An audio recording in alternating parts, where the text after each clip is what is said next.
Hi mga lalabs! Good morning! It's another vlog. Ngayon nga po is duty po ni Kagawad Eric. Kaya nga sabi ko sa kanya, Kagawad, ano na lang, chop suey na lang ang lutuin natin. Maiba naman. Kasi nga guys, chichika ko sa inyo na talagang minsan, halos araw-araw chicken. Pero iba-iba naman yung iba-iba naman yung putahe or yung iba-iba naman yung pagkakaluto. So ngayon sabi ko, yun nga, mag-chop suey. Pero tingnan nyo naman, chicken pa rin yung bangot. So kahit paano, familiar pa rin siya dun sa laging chicken. So alam nyo, pag laging chicken, dyan na sabi ko nga, baka magkaroon na tayo ng pakpak. Diba? Baka lumipad or what, magkaroon tayo ng buni. Kasi sabi ko sa kumakain ha. Charot lang yung joke lang yung buni. Pero yun talaga, yung chicken packs. Okay, para mas maganda, pakinggan guys, it's a chicken packs. Okay, ginagayat ko na dyan yung mga ingredients, yan. Ko na yun kanina, pinachop ko na yun kanina kay ate sa palengke. Pero parang ang lalaki, kasi nga pambangot lang naman siya sa chop suey. So yan, ginayat ko ulit siya. Sunod nagayat ako ng mga gulay. Hinuhugasan ko na muna para malinis, 'di ba? Dapat lagi tayong healthy para masarap din naman yung kakainin nating ulam. Sunod diyan yung karning manok, ang aking lilinisan. Yan. Nililinisan ko maayos yung gulay dyan. Ito na po yung karning manok. Yan yung sinasabi ko nga nasusunod kong lilinisan. So habang naglilinis ako dyan, may mga mababait na tumulong sa akin habang ako ay naglilinis. Kaya pinapakita ko na muna yung paggisa ko kanina. Ginisa ko naman yung sibuyas bawang. Sunod ko na po yung karning manok. Ngayon, isusunod ko dyan yung gulay. Tatakpan ko muna po yan. Isasagtag ko lang muna si manok ha. So yan, hinahalo ko. Tapos tatakpan ko siya para kumaday ko na muna yung manok. Yung tawag ba natin, sangkot sa yan. Sinasahan ko na yun ng takip din ng kaldero. Dyan, ipapakita ko sa inyo kung paano ko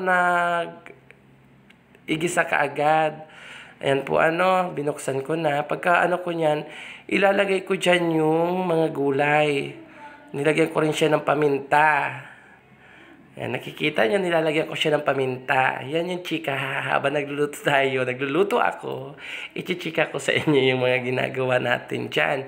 Ngayon, yun yung sinasabi ko sa inyo, di ba? Bago ko yan niluluto, talagang sabi ko kay Ate Angie, hindi ako marunong magpaamak sa uling.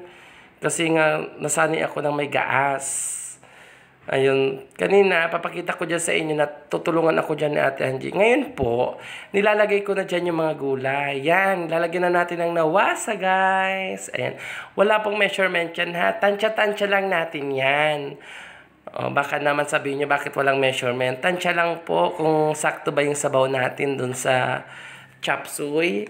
Ayan, nakikita nyo, nangingibabaw na yung bangot kasi nga kalahating kilos. Yan, pumasok si SK, diba? May Miss Universe ang peg. Ayan nga, tinutukan niya ako niya, sabi niya para makita kung sino yung nagluluto. Hello po. Ako lang naman nagluluto tuwing duty nila ni Kagawad Eric. Ayan. Hirap na hirap. Yan po yung mga ingredients. Pakita ko sa inyo, manok, sibuyas, bawang, nor cubes, magic sarap, and gulay. May oyster sauce baka naman. Ayan nga yung sinasabi ko sa inyo, hindi ako marunong magpaamak. Tinulungan ako dyan ni Ate Angie. Kasi nga hindi talaga ako marunong, guys. So huwag niyo ako huwag niyo akong i-bash kasi hindi ako marunong magpaamak ng walang gas.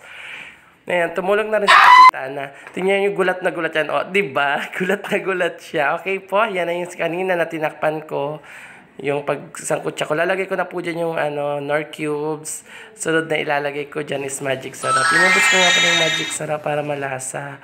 Kahit na konti na lang yung yung asin. And yung kasi may nor cubes na para masarap. Lasang-lasa yung yung sa gulay. Yan, may oyster sauce pa. Baka naman, magic sarap, nor cubes, oyster sauce. Charot! It's joke lang po ha. Pero kung totohanan nyo, why not? Ayan. So, hahaluin ko yan. Talagang ko yan dyan. Tawag nito, sinain ko. Yan. Talagang grabe ang pagpisil ko dyan. Nilapilapirot ko ang plastic para lumabas lahat ng sauce. may baka kung anong isipin ninyo ha. Ayan.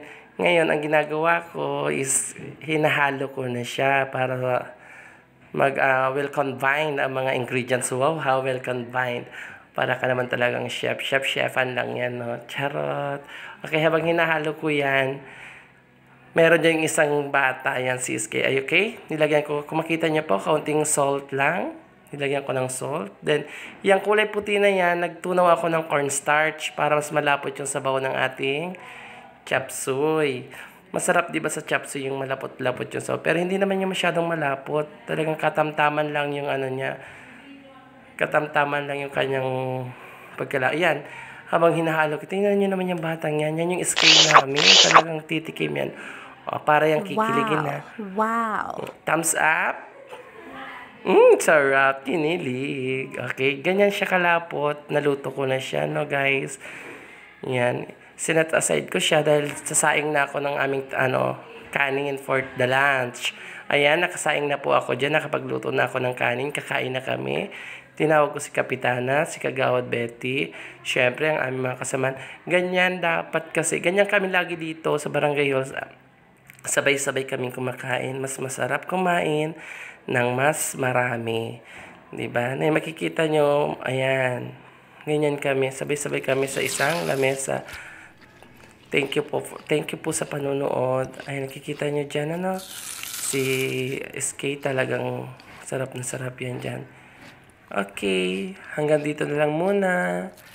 Thanks for watching. Bye-bye. Babus, guys. Mga kalalabs. Bye.